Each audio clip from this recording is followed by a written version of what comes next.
हुन त यो चौचौ जसरी बनाएर खाँदा पनि हुन्छ हैन। कसैले चटपटीमा हालेर खान्छ भने कसैले सुप खान्छ, कसैले सुक्खा खान्छ। मलाई चाहिँ फ्राई चौचौ एकदमै मनपर्छ, त्यही भएर आज फ्राई चौचौ बनाउन जाँदैछु। त्यसको लागि मैले सामग्रीहरू सबै रेडी गरिसकेको छु। नगेट्सलाई पनि मैले मजाले फ्राई गरिसकेको छु। अब सबै सामग्री हालेर म बनाउँदैछु। सो मैले यहाँ भेजहरू सबै कटिङ गरेर रेडी गरेर फ्राई गर्दैछु। अब यसको माथिबाट मैले नुन स्वादअनुसार राख्दैछु। माथिबाट थोरै सस राखेको छु, टमेटो सस, अनि त्यसपछि नगेट्सहरू फ्राई गरेर राखेको छु। अघि बोइल गरेर राखेको चौचौलाई मैले छुट्टै मसला माथिबाट हालिसकेको छु, अनि त्यसपछि मैले प्यानमा राखेर मजाले फ्राई गरेँ। माथिबाट प्याज अनि धनियाँले मजाले गार्निस गरेँ। हेर्दै एकदमै स्वादिलो बनेको छ।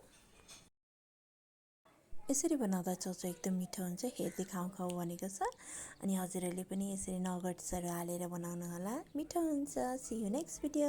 तबसम्मको लागि बाई बाई।